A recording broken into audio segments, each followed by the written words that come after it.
Good evening. Welcome. I'm Melissa Schwartz. I'm the president of the United Parent Council. How many of you knew what the United Parent Council was before you came tonight? So a couple of you. So just to give a quick understanding, is our schools have PTOs, PTAs that focus the parents on activities for the students at the schools, sometimes trying to get additional technology, raise funds for maybe a project. What the United Parent Council does is take that to a district level, and we have representatives from all the schools that come and meet together here at a district level and work together on things like curriculum adoption as a parent representative, or when we have interviews, say, for the superintendent or for assistant superintendents. We help select all of those parent representatives that participate on that, because parents are part of the stakeholder groups here in the district, and our district is very responsive to letting parents be a part of that. So if you didn't know about it, would like more information later, please feel free to see me. Tonight is one of our evening presentations. We're really thrilled to have Koni back. She has done this presentation before. She does an intro before this, and I think we actually skipped one little bit in between, but she's going to pick up in terms of what you always wanted to ask your child's high school counselor. And trust me, as a parent of a freshman, gosh, I've come up with new questions to ask. So I'm sure this will be very beneficial. If any of you would like to join us at our United Parent Council meeting, we have our next one on May 15th.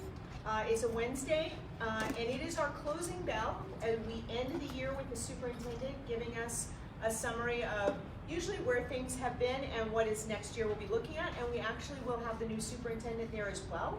We will have Dr. Lee finishing out and Dr. Welsh there to answer some questions. So if you'd like to meet the new superintendent, we would welcome you. The meeting will be in this boardroom, and we have a meeting beforehand from 9 to 10:15, and then Dr. Lee's presentation will be at 10:15 and usually lasts about an hour, and you're always welcome to that. If you would like to find all of our activities, they are on our Facebook page. That's probably the easiest place, but you can also find most of our events on our website as well. Our Facebook is PVUPC. That's our website, pvupc.org. Our Facebook is, well, I'll figure that out and tell you at the end. Make sure that's right. Facebook, you can do a search. Just type in United Parent Council. UPC PVUSD is the Facebook. So, and look at our events. We try to put everything in the event calendar. I'm not quite sure why the address didn't pop up. That's very unusual.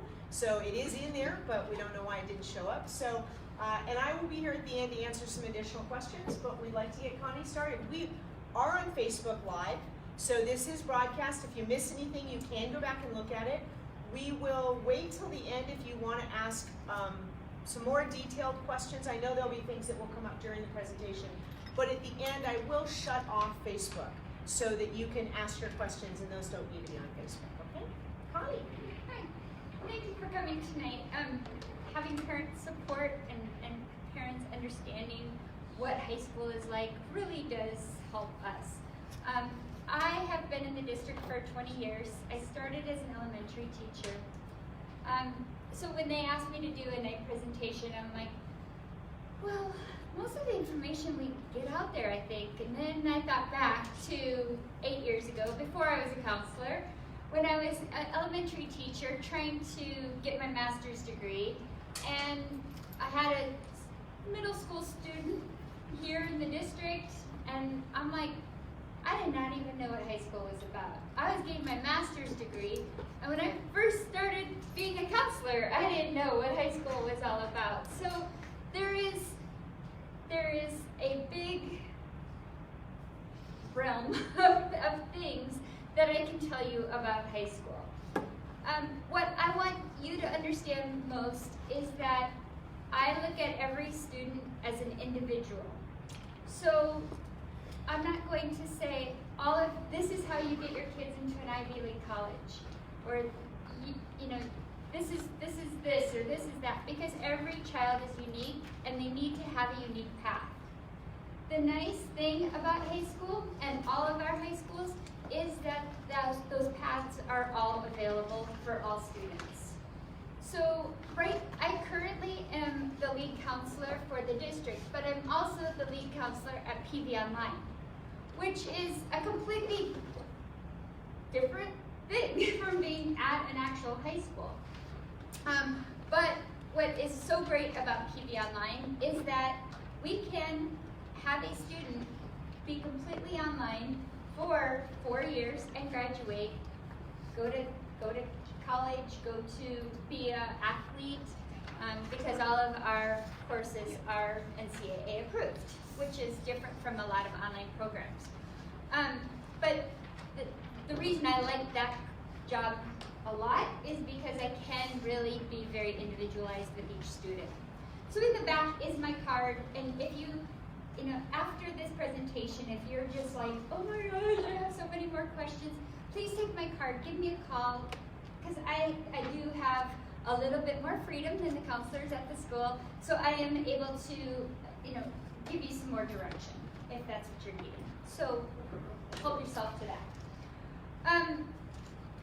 I have 2 daughters. They both went through Paradise Valley schools. One graduated from Pinnacle. It was perfect for her. She liked the big school. She had her close-knit group of friends that she went through school with in elementary and high school, middle school, and so she was fine at Pinnacle High School. She loved it. My younger daughter wanted to be involved in everything. Well, at Pinnacle, it's hard to become involved in everything because there's so many students there. So she ended up going to Shadow Mountain.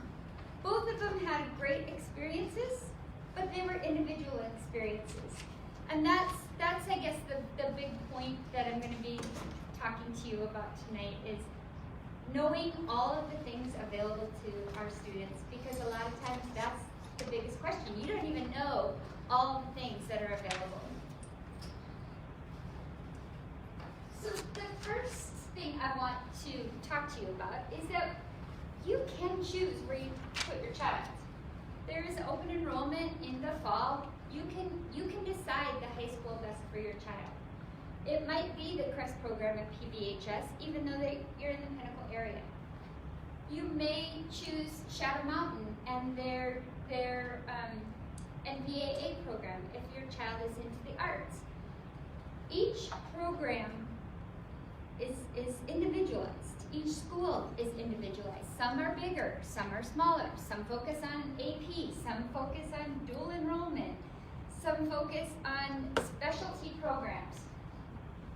Does your child have a group of friends that they want to be with? Maybe you don't want them with those group of friends anymore, and it's time to move them on.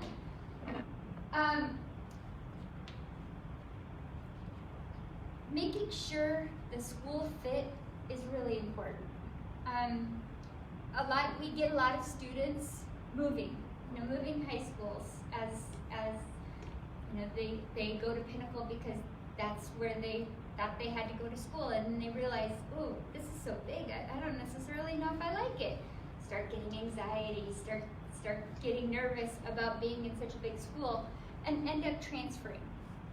And that's fine too, but it's really hard for a student to transfer in high school.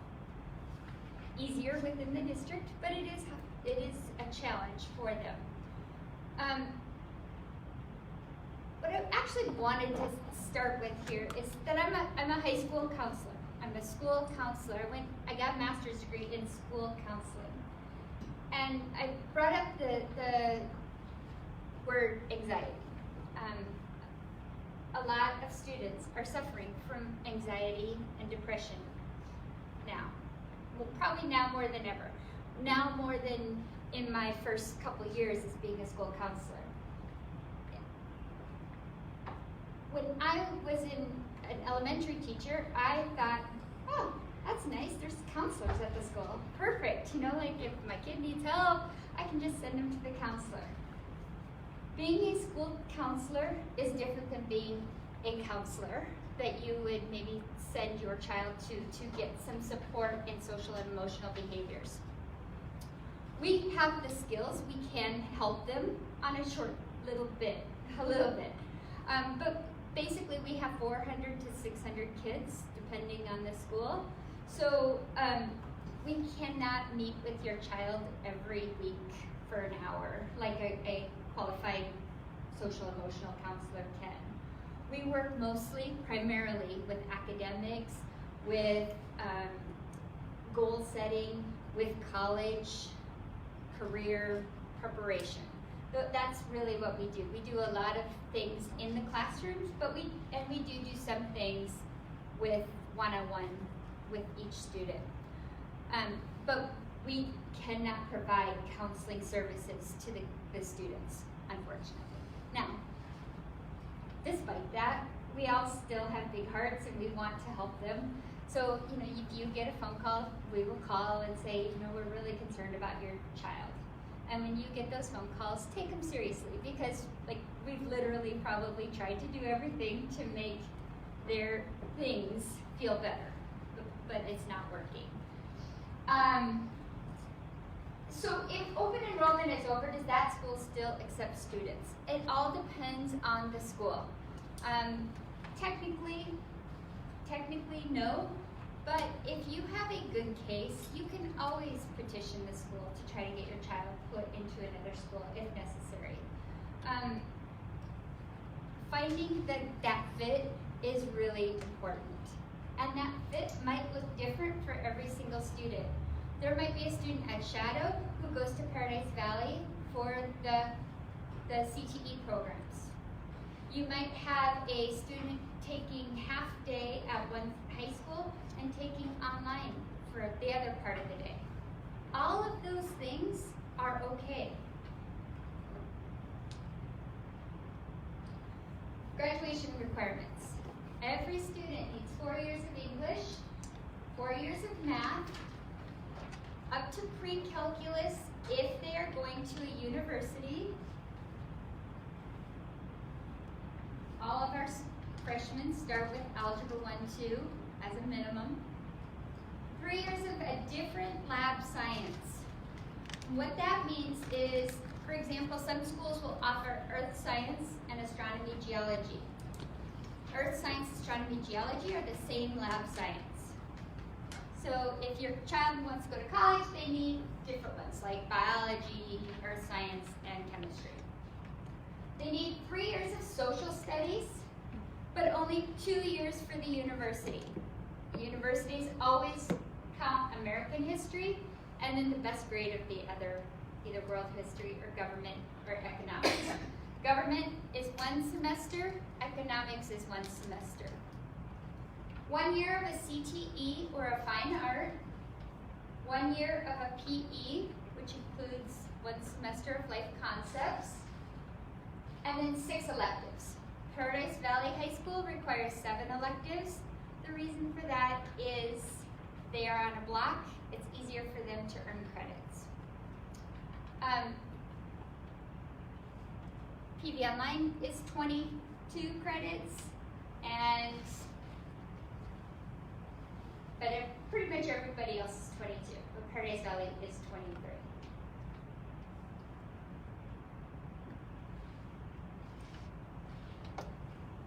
Honors and AP, the old discussion of what is better for my student. Some of you may have gifted children. In elementary school, they're called gifted children. They're tested in 2nd grade, maybe even preschool, and they're identified as gifted children. Just because a student is gifted in elementary doesn't necessarily mean that that's going to carry through high school. It's not gifted in high school. It's different. We don't have gifted programs in high school. We have a lot of courses that will academically challenge your students. But it is different than being in a self-contained gifted program in elementary. So that transition is important to acknowledge. Some of our high schools do have like cohorts. I know Shadow Mountain has what is called the DAPS program, which they kind of put all of a group of AP students together to take a block class of just AP classes. Most schools, that kind of happens, is that the students that were in gifted programs in elementary will probably end up along the honors and AP track, okay? So they end up kind of being in all the same classes anyway. But if your child was never identified as gifted, it does not mean they cannot take honors or AP classes in high school. And if they're gifted in English but not so much math, that's okay. They can take an AP or honors class in the subject that they feel comfortable in. My oldest daughter, when she was in some AP classes, terrible test taker, awful, the worst. Like, she never passed a single AP test. But the experience that she got from that AP class helped her so much in college that I didn't care. It didn't matter to me that she didn't pass the AP test. So I'll talk a little bit about that. But if they take, so freshmen and sophomores take honors classes. Some of the high schools have started offering pre-AP for English and history. And that starts actually in 9th grade. There is no test associated with that. They can't get college credit for those pre-AP classes. They're very similar to the honors level class, but they will be able to help them be successful in those AP classes their junior and senior year. Typically, the first AP exposure is AP European History, AP World History during their sophomore year. And then it just gets bigger and bigger. Dual enrollment. There's another thing that you may or may not know much about. Okay, so AP, there's a test at the end of the year. AP is through the College Board. The students take a test at the end of the year. If they get a 3, 4, or 5, they can earn college credit. So college credit depends on if it's a 3, 4, or 5, what class, what area they're going to study in college. For example, an AP English 5, 6 class, their junior English, may actually only count towards 1 year of English in college. May only count towards 1 semester, just depending on the college. Dual enrollment. Dual enrollment is through Maricopa Community Colleges. All of our high schools have some dual enrollment classes. Some high schools, Horizon specifically, has enough dual enrollment classes that students can actually earn an associate's degree when they graduate. This is an option actually for most students. It just takes a little bit more creative thinking outside the box.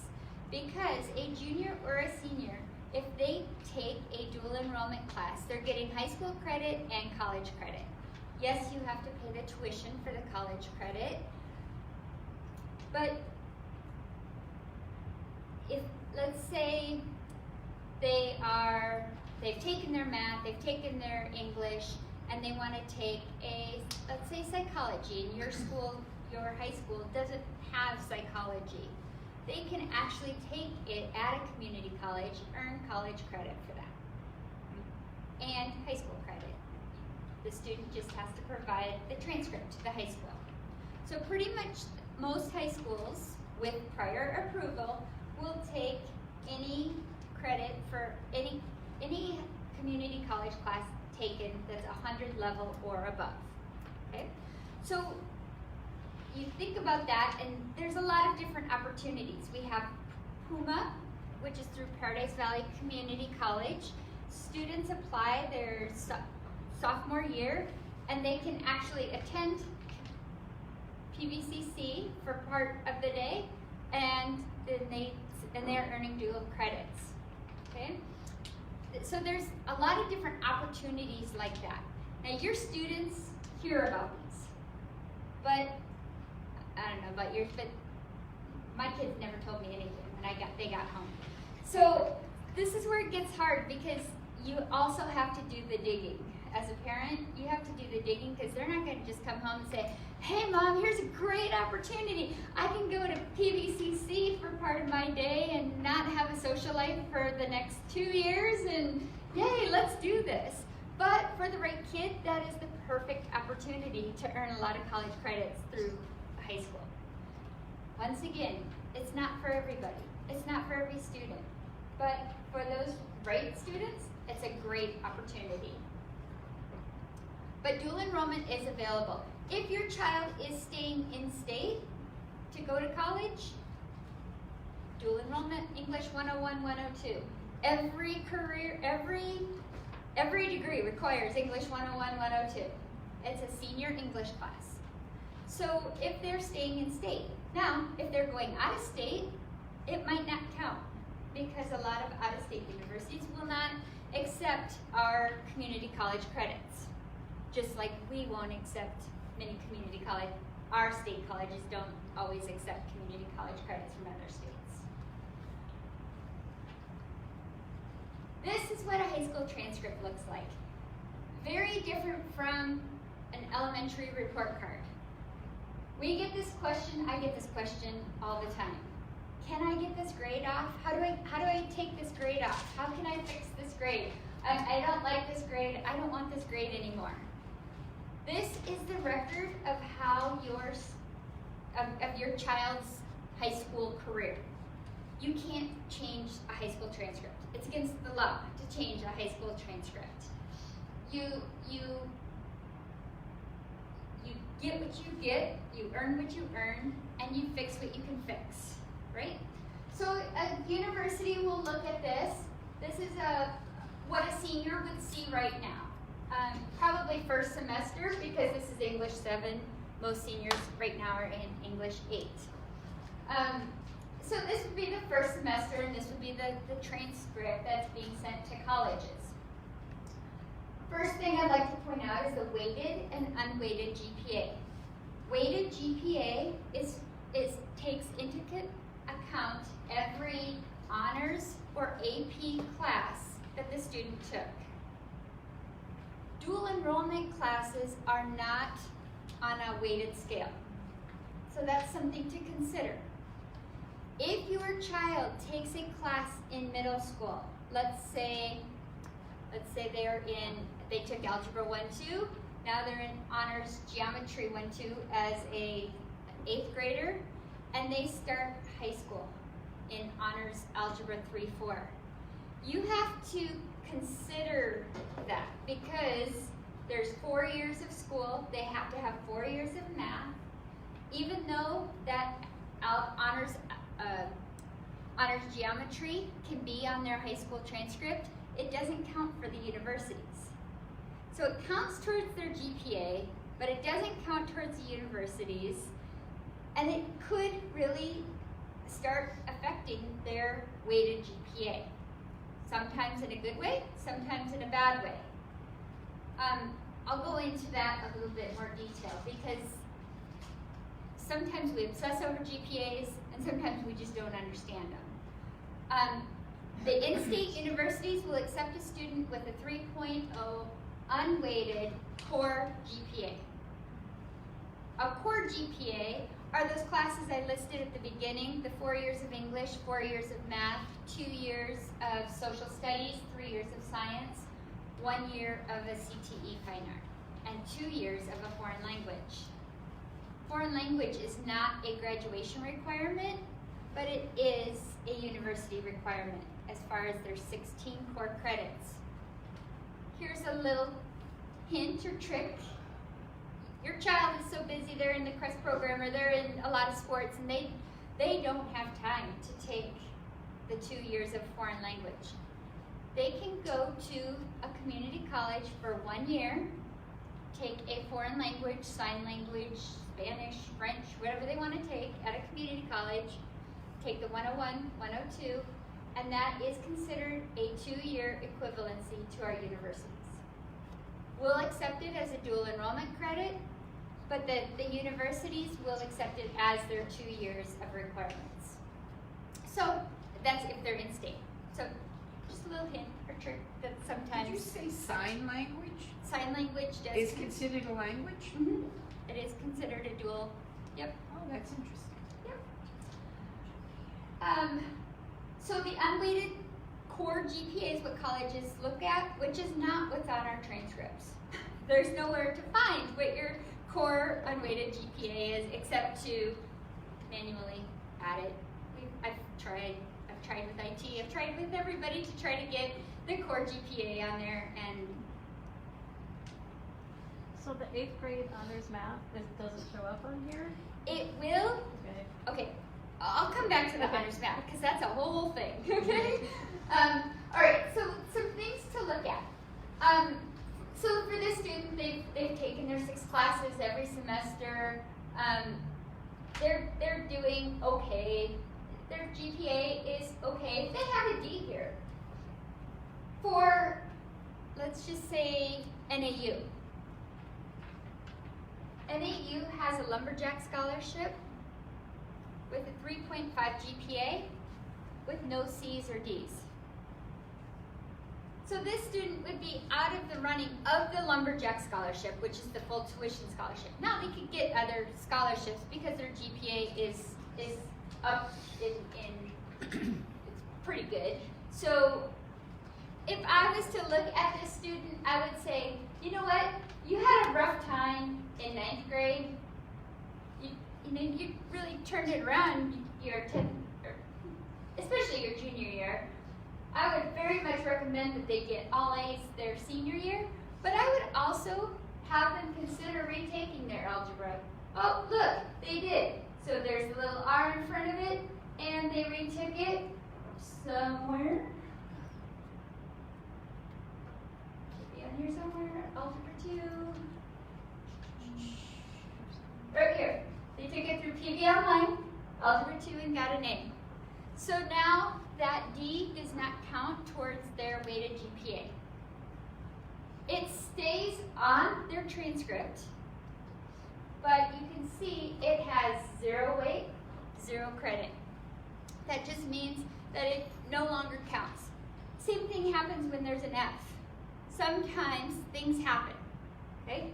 Just hiccups. 4 years of school, a hiccup is most likely going to happen at some point. That hiccup might look different for each kid, but there might be an F on this transcript. I've talked to many colleges about that. What if there is an F? You know, but they've retaken it and got a better grade. Does that matter?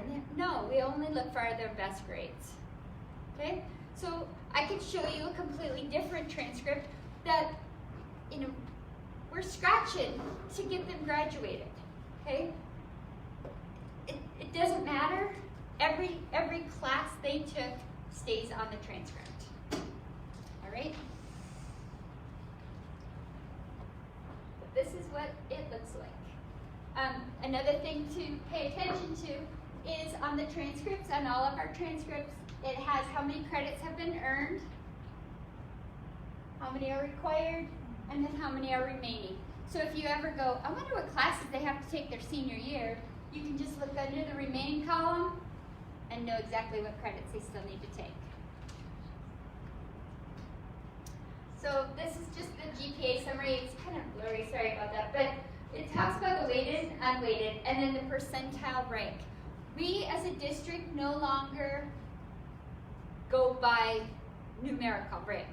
We don't have a valedictorian or a salutatorian in the schools.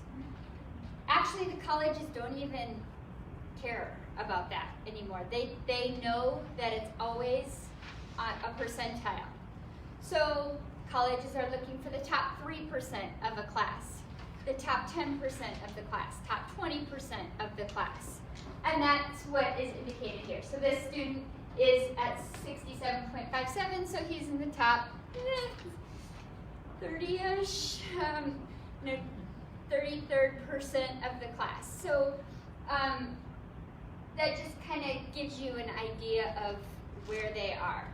If you see your child is in the top, 85% or above, you know that they're doing pretty good and they're in the top of the class.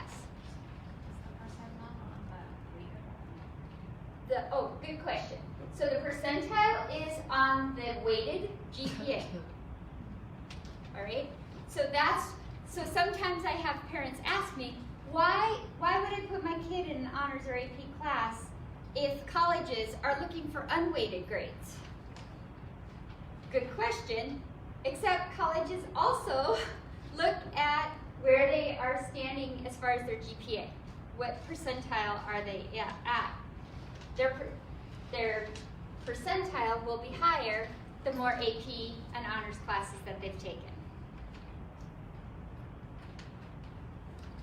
Okay, so let's get into the conversation about math, because this is always a big one.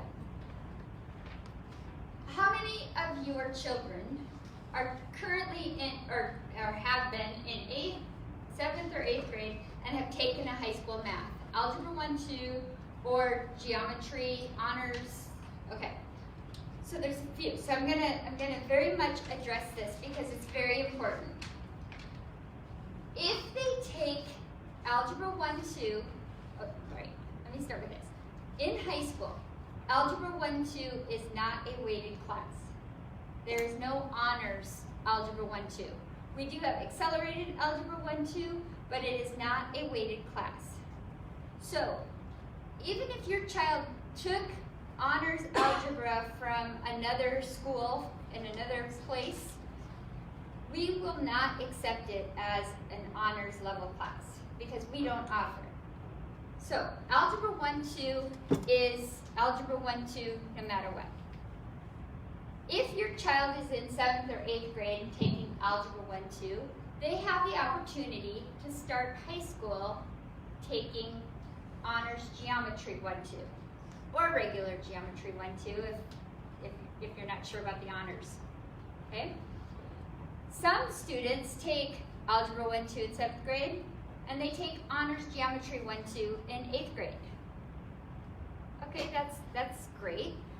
What that means for that student is that in high school they have to still take 4 years of math, which means honors Algebra 3, 4, honors pre-calculus, honors calculus, and then that 4th year math gets really hairy because our schools, we have trigonometry, we have topics of college algebra, we have AP Calc AB, AP Calc BC.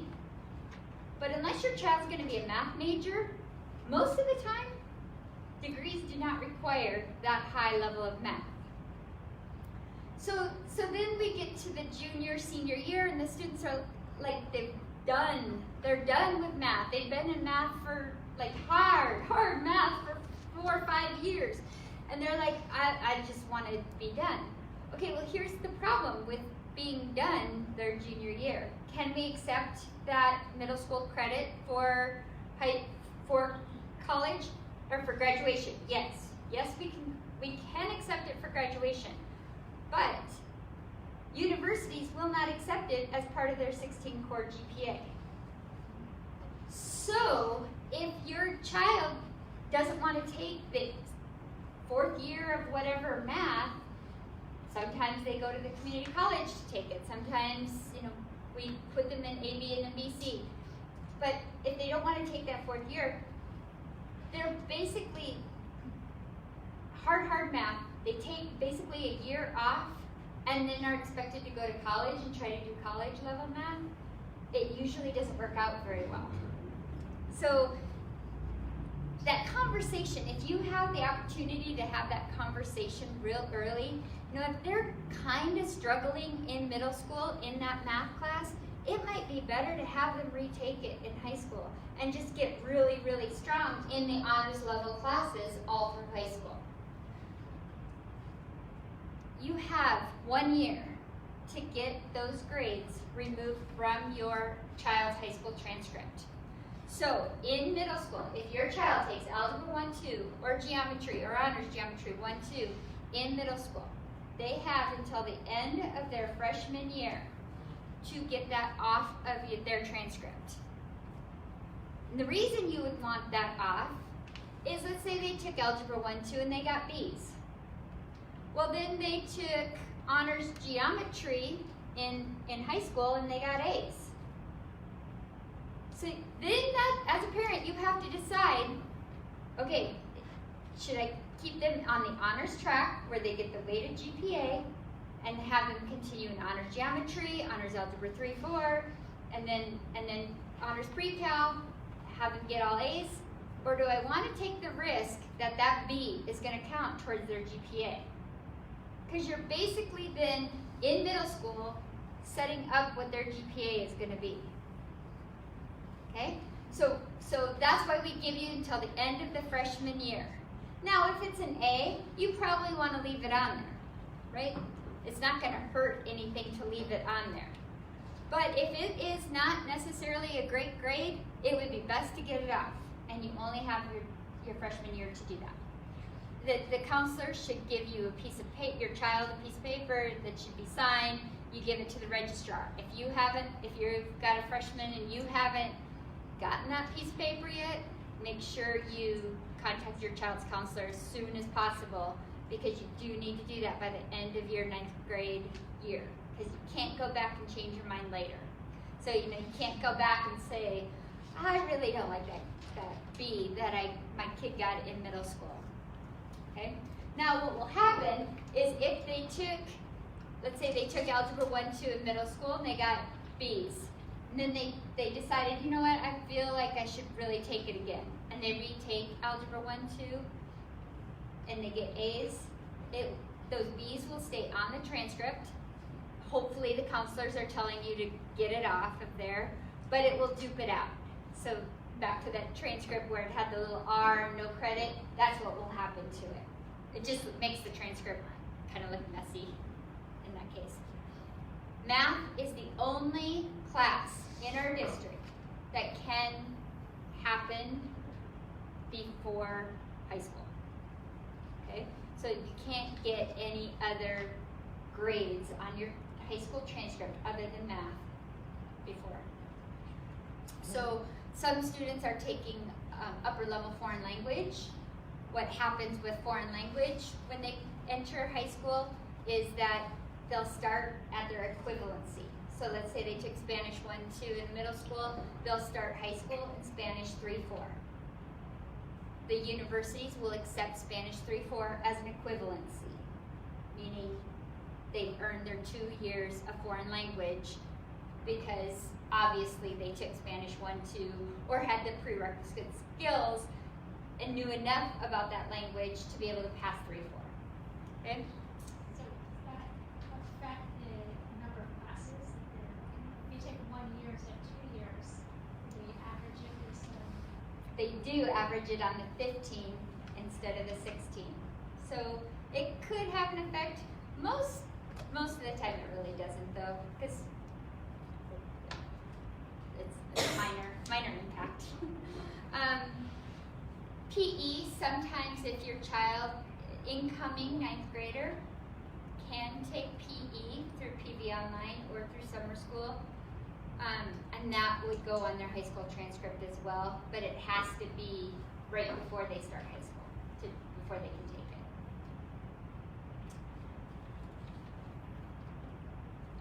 it. So there's just a couple things I want you to take away with the whole math thing. Is they have to take 4 years. You really want their last year to be solid math class to prepare them for the college level math. Their senior year, even if they go to community college, their senior year, they have to take a placement test for some community colleges. Well, they used to take a placement test. Now it's either their GPA or a placement test of placement into a math class. So if your student struggles in math, and we're just trying to get them through math, which is probably more that story than this story, you want to make sure you have given them the hardest level math they possibly can handle right before they take that test, because that's the last free class that they get to take, and that test actually puts them in whatever level they can take in college. If they're in a 0, 9, 8 math class, That means you're paying tuition for a class instead of just pushing them really hard to get as far in math as possible. Could you give an example of that? In other words, the hardest math class would be what? AP Calc, BC, that to me is crazy. Students need to get through Algebra 3-4 to be successful in the community college math, to be successful in placement, right? Algebra 3-4 is a state requirement. I may or may not have time to get through the math. So if they only curriculum did plan. 3 years, and they still need a 4th in their senior year, what course would they take the math? Well, I mean, they what could do you have? take pre-calculus, they could take applied math. We do have applied math, so it's more for learning how to be an adult with your math, with your taxes and insurance and bills and things like that. There is usually a trigonometry or statistics kind of class. Kind of depending on the high school, there's different math options. There is a program, there is a website. It's called aztransfer, aztransfer.com. So what it does is it compares community college class, what that community college class, so a dual enrollment class, or an AP class, what that class would transfer as at different colleges. So, for example, my youngest took dual enrollment math 140 as a senior. But before I had let her take it and pay tuition, I went on to AZ Transfer because I knew she was going to NAU. I made sure that 140 class was a class that she needed for her degree at NAU. And so you can kind of like do a little bit of searching before you're paying the money for it when it doesn't help you, okay? So the AZ Transfer is a really good website to kind of see what classes are best. But a lot of seniors take applied math, a lot take pre-calculus, just depends on the path of the student. Civics test, every student needs to pass civics. They only need to pass it with a 59.9%, which is actually 60% because there's just 100 questions. So they actually start taking it in middle school. If they pass it in middle school, it's done for high school. Okay, it'll be on their transcript as a pass and the date that it was passed, and as long as it's on their transcript as a pass, they don't ever have to take it again. Okay, so testing. There is a lot of confusion and questions about testing. The civics test, every student has to take it and pass it to graduate from any high school in Arizona. The PSAT, that is given in the typically the best time to take that is junior year. It is the practice test for the SAT.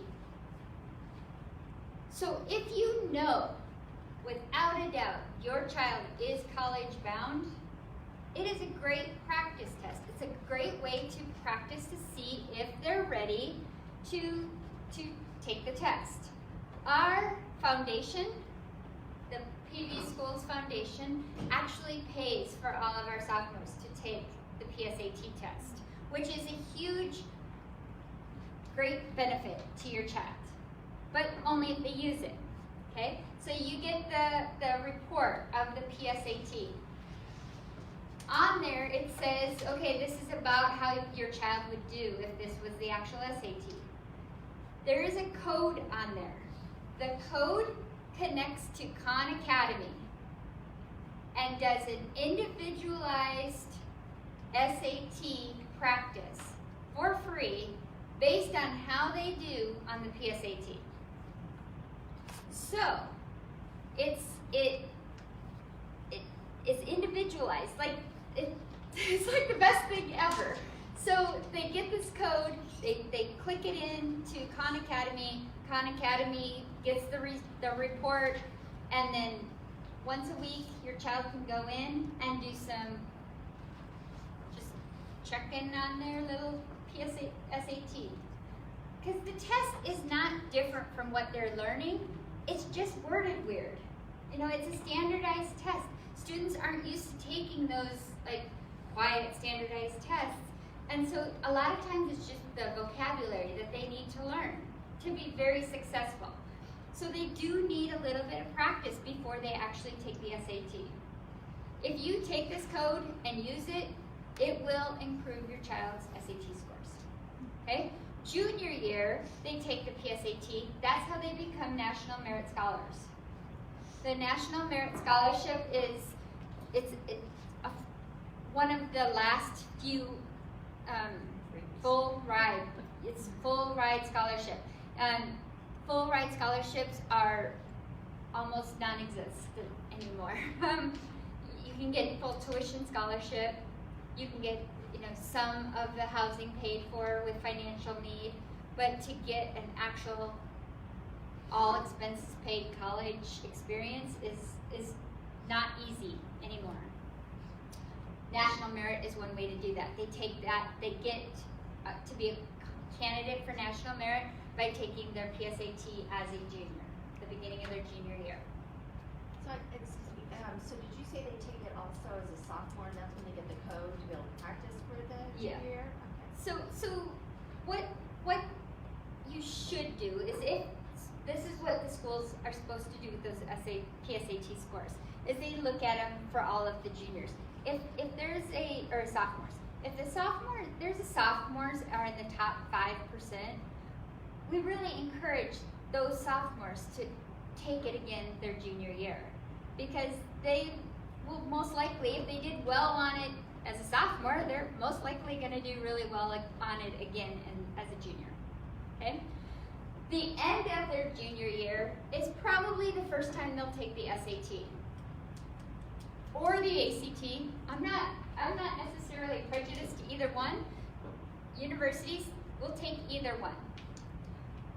It used to be that ACT was more science-based, science and math heavy, and the SAT was more English, but that's not the case anymore. SAT changed their test, and they're so similar now that I can't even say one is better than the other. But they'll take it at the end of, it's recommended that they take it at the end of their junior year. The reason they're taking it at the end of their junior year is so they get the scores, especially if they want to start applying for colleges the beginning of their senior year. AP. Your child can be in an AP class without taking the AP test. Okay?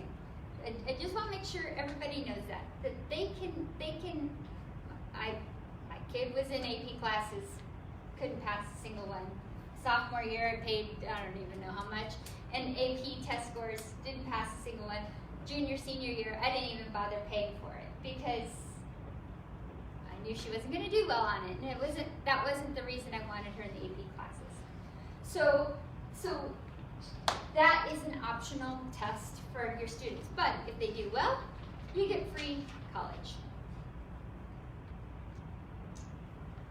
Okay, Naviance student. Every high school student has access to Naviance student. Next year, I am so happy to say, it will be on Clever. So right now, they have to go through Naviance, and then they have to use their other password, which most of them don't know their other password because they never use their other password for anything, because now that our devices are all managed and single sign-in, it gets pretty confusing. They all know how to get into Naviance, but next year it's going to be on Clever, which is going to make it so much easier for you and for them. Naviance is what we use for our ECAPs. So remember I said I was a school counselor. One of our biggest jobs is to make sure our students are educational and career ready. Okay? So whether that's college, whether that's career, doesn't matter. There's a lot of things that we have to do with our students to make sure that they're ready for whatever comes next. On Naviance, Naviance student. It used to be called Naviance Family Connection. It's transitioning this year, so it's called Naviance Student now. But it has a bunch of assessments. It has, this is where your students will apply for colleges, especially if they go through Common App. There is a scholarship list that is thousands and thousands of scholarships. Every time any of us get a scholarship, we add it to this list. Our College and Career Center people at our schools actually update that list twice a year to make sure it's the most accurate scholarship list. Your child can put in their GPA, they can put in their, different unique characteristics, and it will actually identify scholarships that they should apply for. These are all, not all of them, but most of them are lottery based. But you cannot win a scholarship if you don't apply. Okay? So I made my kids, both of them, they don't really like me so much anymore, but in their senior year, I made them pick up 2 scholarships a week and apply. They could make a lot more on a $500 scholarship than they could in any part-time job. You never know, right? So both of them ended up with about $3,000 to $5,000 in just these little random scholarships, okay? It helped with books for that first year. It helped with that transition into college living that first year. There are tons of scholarships there. Now this doesn't count, well, there's the university scholarships are on there. The best scholarships you can get are from the universities, okay? Once your child has applied for a different whatever university, they will be given access to the university's scholarship list. To get the big dollar scholarships, that's where they need to look, okay? The nice thing about using Naviance Student versus just randomly searching scholarships online is that this is all private. Your child is not going to get inundated with spam emails, junk emails about, oh, we have this great scholarship here, just pay $20 a month and we'll send you the best scholarships ever. Okay? Those are all scams. If they do anything on here, if they search for colleges on here, they're not going to get spammed with information. Okay? It's a private search. So it's really a great way for kids to go, okay, I thought I was going to go to ASU, but kind of like Hawaii. What would it be like to go to the University of Hawaii? And they can actually look at it, see it, experience it, watch the little video tours of that college, and there's no footprint. You're not going to get 1,000 Facebook posts about that, right? So that's what's really nice about the Naviance Student. So all of our ECAP information that goes to the state is captured on Naviance Student. Students cannot graduate until their ECAP requirements have been met. So when we meet with the students twice a year, we make sure that they are completing these tasks, making sure that they have everything done. One of the really best things I personally think on Naviance students is that there's a career interest and a career cluster inventory. These are 2 different assessments. These students take the assessments based on their own interests and personalities, answer questions, and it identifies careers that's best for them. If they do both of those, most of the time they very much align. And if you do it as an adult, you'll go, holy cow, wow. It's so accurate, it's kind of scary. And so the problem is, a 10th grader, a sophomore, that's when we really start talking about careers, I'm not doing that. Like maybe it's medical or maybe it's, pharmacy tech. I'm not doing that. I'm going to be a pro NBA player, whatever. It really, if you can just say, just kind of look at those. What in those different careers would actually be okay? Because you should have a backup plan. Yeah. When do they get introduced to this? Right away, their 9th grade year.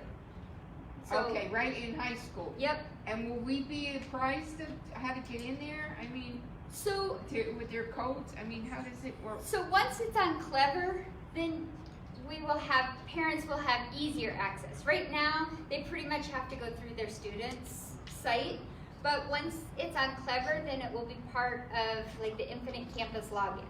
What is Okay. Clever? I don't know. Oh, what okay. it is, I'm So sorry. so Clever is I don't just live in campus. yeah. So Clever is just so all of our students have it right now. When they open their PV Learners, the off.pvschools.net, which Yeah. gets you the Infinite Campus and PV Learners. Clever is just one of the apps Is on that that. once they get to high school they can access it, or they can access it? They will not be able to access it until they're in high school. Okay. Okay. Clever they might be able to access Oh, because okay. there's textbooks, like a whole bunch of things are on Clever, Oh, okay. but it's basically where they take all the third party but keep it private. Okay. I don't know. I think that's the best way I can describe it, but that's what it is. It just makes login much easier. So is that just for the high school students? What about the parents? So because it will be single sign-in, the parent should be able to sign in using their Infinite Campus login. Once it's all set up that way. Okay?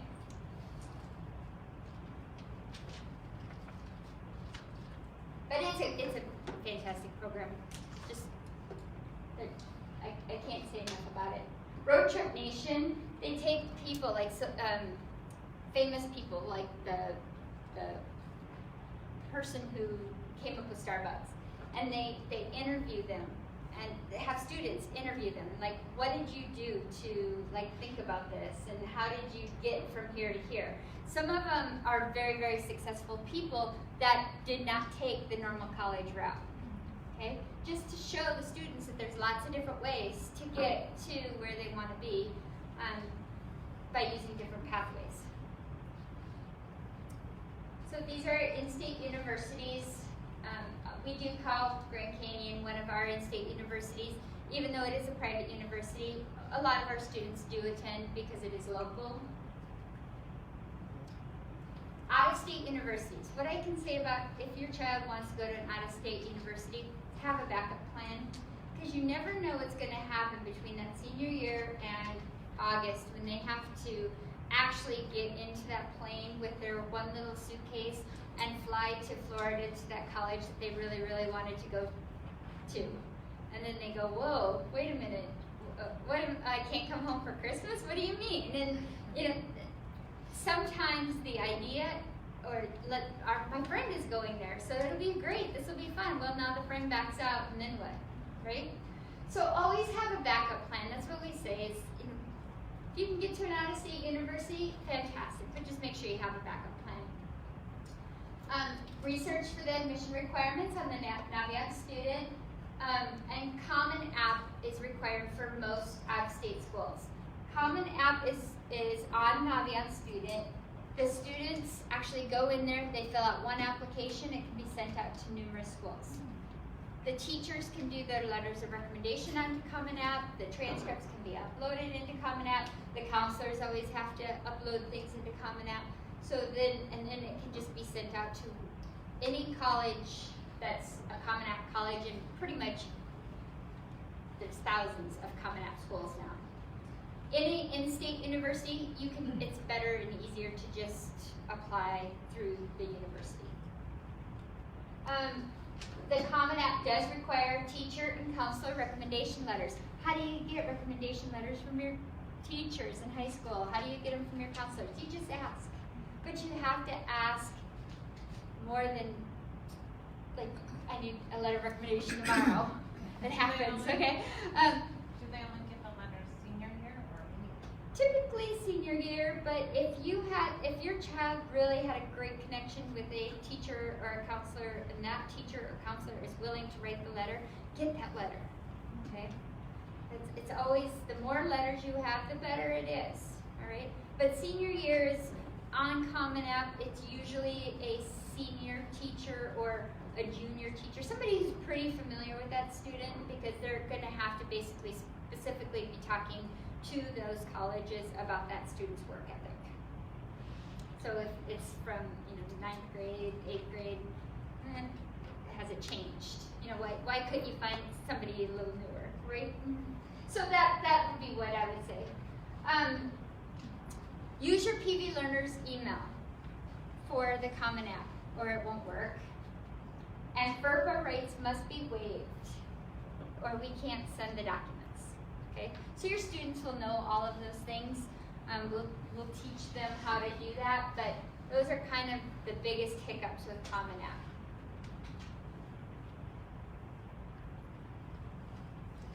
So there's some application processes for universities. Our in-state universities, pretty much if you've applied before December, you'll find out within less than a month if you got accepted or not. Our universities are very clear on what the expectation is. So if your child is meeting the GPA requirements and meeting the,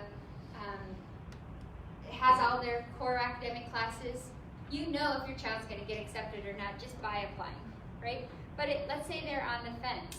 There are things like a student maybe didn't get all the way through, let's just say they did Spanish 1-2, but they just couldn't fit in Spanish 3-4. It doesn't mean a student won't be able to go to the university, that they won't get accepted.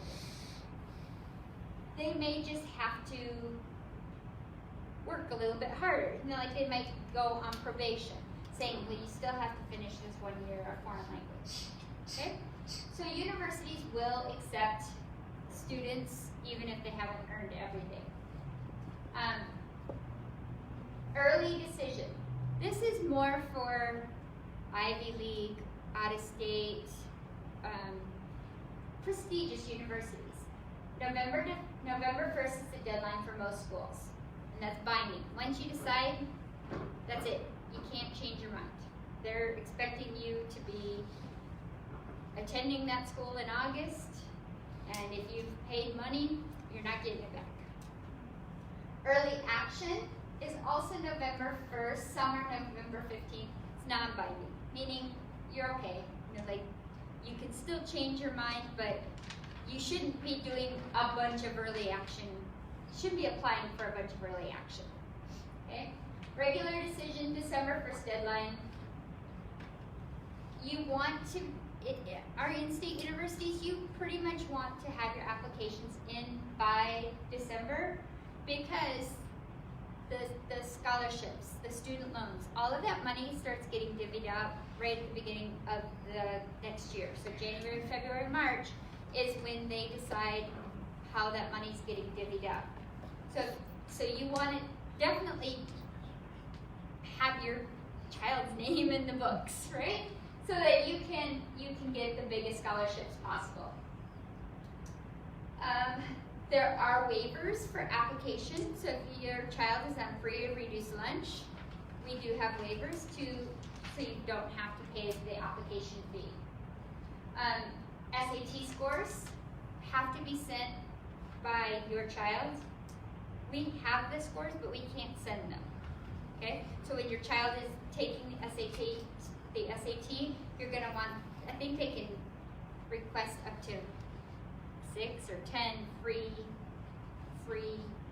sends of their SAT. So you're gonna wanna make sure they get that sent to as many colleges as they think they might wanna go to. Once again, we do have waivers for the SAT fee for free and reduced lunch as well. You're gonna print an unofficial transcript, and usually in our in-state universities right now, students are self-reporting their grades. Okay, so they're getting accepted based on what they're self-reporting, and then in usually February, we send the official transcript, and then they check it again in usually June. We send the final transcript, and then that's how actual scholarship money is paid. Research, financial aid, academic scholarships on the Naviance student and through the college website. Financial aid is a tricky thing. There's a thing called the FAFSA. I don't know how many of you have ever done the FAFSA. It's time consuming. It's kind of feels a little invasive. You have to give all of your tax information, and most of the time, for middle class families, you do not get financial aid. Okay? You still have to submit FAFSA in order to even get tuition scholarships for in-state universities. So, like my youngest daughter got the lumberjack scholarship at NAU. I have to do the FAFSA every single year, and we don't get financial aid, but you still have to do it. Now, if you're in a position where you do not have, to worry about financial aid or scholarships or anything like that, you don't have to do the FAFSA to go to college. Your child, you do not have to fill that out, okay? But if you have any kind of scholarship, any kind of state aid, any kind of grant money, it all has to be filled out through the FAFSA. Community colleges, there's 10 locations throughout Maricopa County. They have partnership programs with ASU and NAU.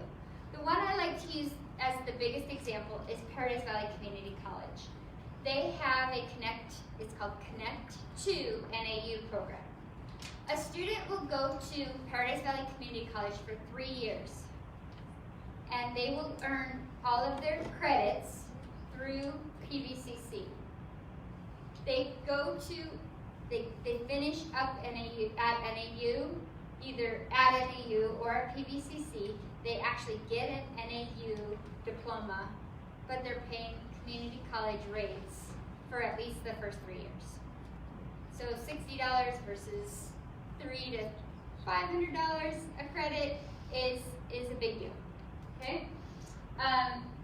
So like for just as an example, they have a teaching program at PVCC. It's through their College of Education. 3 years at PVCC, the students will student teach in our schools right here during their last year. They pay the tuition to NAU for that last year because of the student teaching. But basically, they can get their 4-year degree without leaving here, but they'll get it from NAU. All of the community colleges have different partnership programs like that. But let's say your child doesn't want to get the bachelor's degree. There is a lot of research about how we need workers. We need that class of associate's degrees, certificates, apprentices, CTE programs of students that want to earn a great living, but school's not their thing. Or they just want to do that thing and it doesn't require that much school. Not every student needs to have a bachelor's degree to have a successful career. The best thing to do for the community college is to meet with an academic advisor, register. The spring, fall classes, they fill up fast. So like right now, a student that is planning on going to the community college in the fall should be getting signed up. All of our universities have recruiters that come onto campus. We highly recommend that every student take the ASVAB test. The ASVAB test is for the military. That's how they figure out jobs for the military. But it is the best, second best, I'm going to say, career interest inventory available. I'm saying second best because I really do like the Naviance student in career interest inventory, but this one goes even deeper. And it, like in Naviance, it might be you're interested in medical, but this one might even say go down to you need to be a phlebotomist. Like that's where your skills are, or it gets very, very specific. When is this? When do they take this? When is this available? The high schools offer at different times. So usually in the fall, they'll take it. It'll be offered for sophomores, juniors, typically. Part of the school's letter grade, now because the state values the ASVAB scores, and sees the importance of it, we actually get points. The students get points for the letter grade based on the ASVAB, which I think is really awesome because I think the ASVAB is important to take, and now it gives them another reason to take it. It's like, hey, this is a good thing. You can opt out of taking ASVAB because it is military, and so some families just don't feel comfortable with that. But if you want some really awesome data on careers, that's a good one to take. NCAA. So if your child is going to be an athlete in college, any kind of athlete, it is important, like from 9th grade on, to get very familiar with the NCAA website, the eligibilitycenter.org. There are so many rules to NCAA that is so different from college. If your child has any inkling of being a college athlete, they need to see their counselor pretty much 9th, 10th grade with their intention of, I want to be able to play in college, because they have to have 10 of their 16 core classes finished before their senior year, so by the end of their junior year, which doesn't seem like that much, but if you don't plan for that, it can really catch up to you and could keep you from being eligible once you get to college. Your counselors all know a lot about that. Here's more about the FAFSA. 2 things with the FAFSA. When your child is a senior, make sure, well, they'll sign up when they're a senior. It is open October 1st now. So it used to be January 1st before it would open. Now it's October 1st. You and your child both have to get a PIN number. Do not lose that PIN number. If you lose that PIN number, it is a nightmare to get that PIN number back. Okay? The other thing is, a lot of times our students who have the PV Learners account, that they're used to having that PV Learners account. After their senior year, the PV Learners account goes away in about July. So when they sign up for this PIN, make sure they use a private account. Because if they don't, and they forget their PIN, and they try to do the password retrieval thing, it will not work. Lived it, took us weeks to figure out how to get, and we ended up having to call them. It was a nightmare. So, there are private companies, if you are kind of at the cusp, or you're a business owner, and there are ways to get financial aid,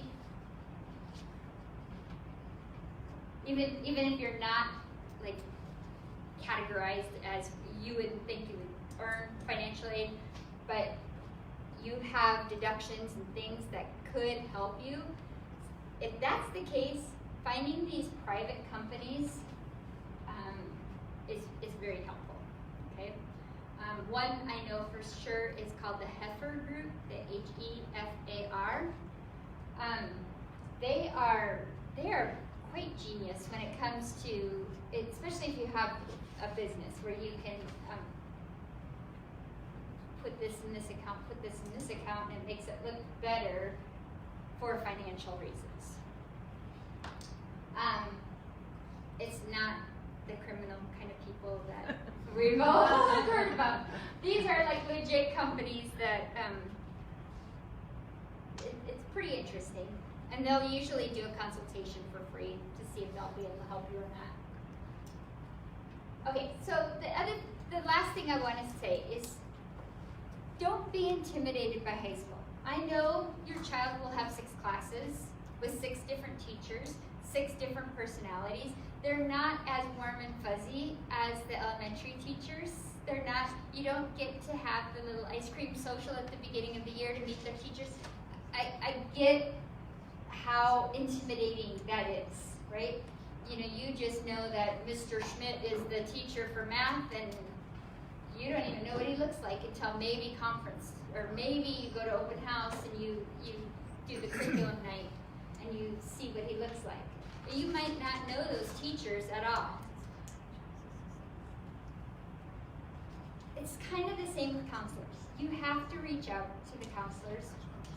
We are doing everything we can in the schools to help your child, but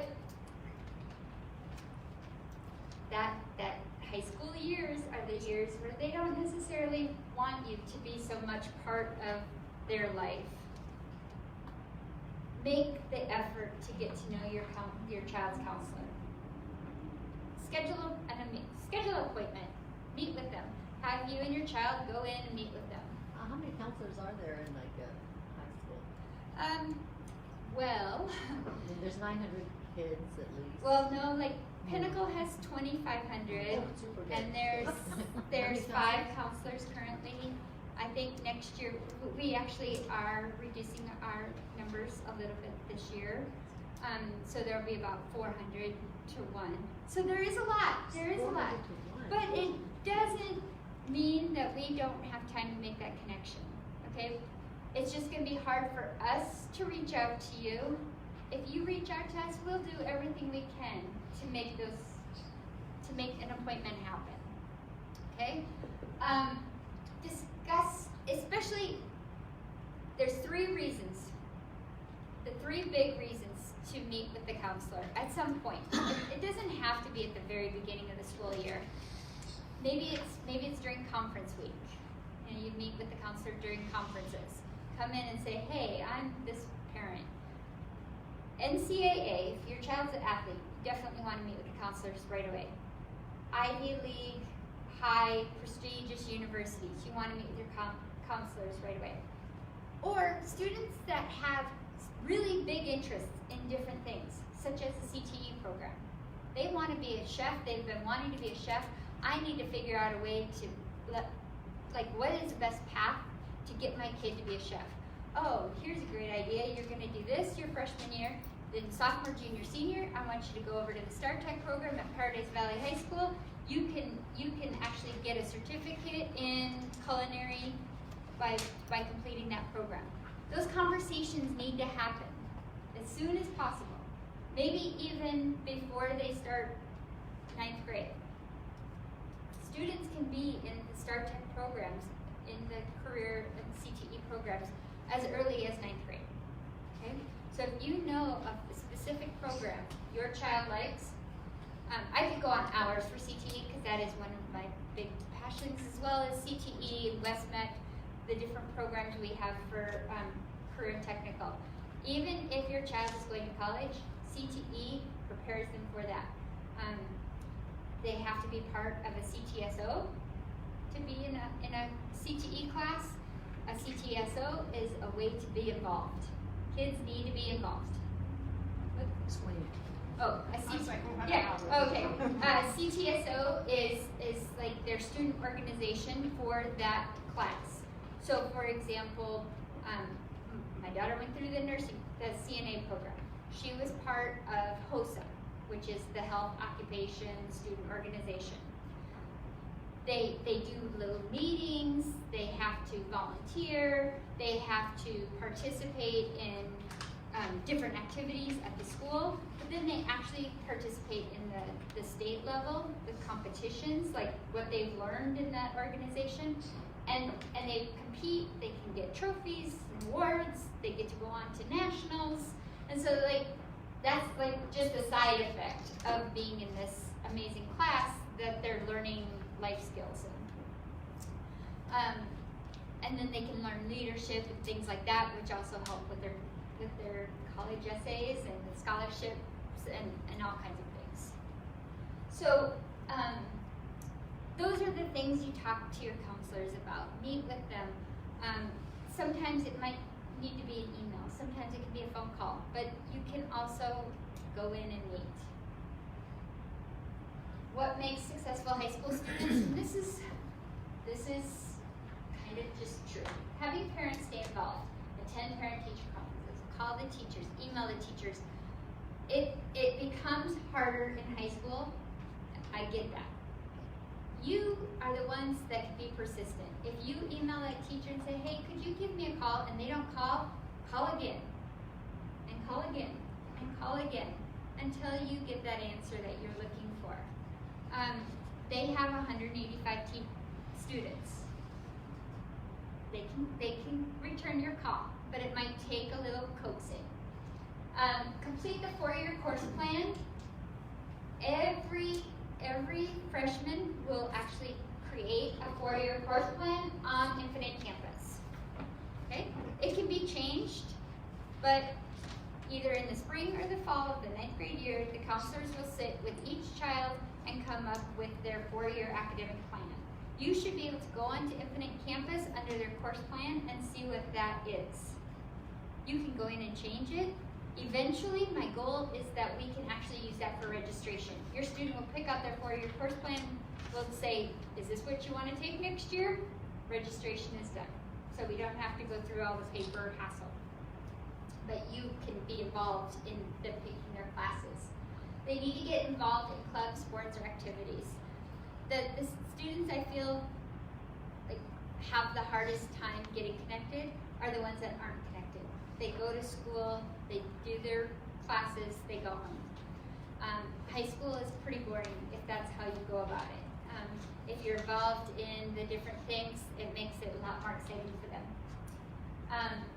Get on Infinite Campus, review missing assignments. I can't even say that enough. In high school, if they're missing assignments, they're zeros. And there's really no way to fix that, right? So watch how your child is doing. I hate to tell you, but sometimes they lie. They say, oh yeah, I'm doing great.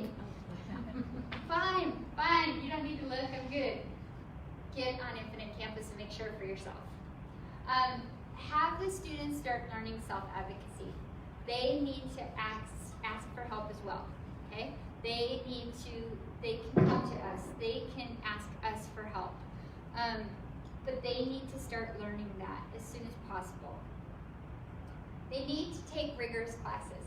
I know it's easy for us as parents to not have them struggle and say, okay, if you want to take regular English, that's fine, just take regular English, even though I know you can handle the AP. Have them take those rigorous classes because it helps them learn the struggle. The struggle is going to happen sometime in their life. The earlier they learn the struggle, the better it is going to be for them. It's their last chance for free education. So push them, make them try something out of their comfort zone. Find something that they're passionate about. High school is preparation for college and life. They need to know study habits. They need to be organized. They need to have good attendance. I always kind of wonder, like, how are these kids that are missing so many days of school going to ever be good employees? You know, what's going to change in their life to make them good employees? So those are some things that make high school. This is what I tell every student. You know, if high school is not hard, you just need to come to school, do your work, and turn it in. And if you do those things, high school will be fine.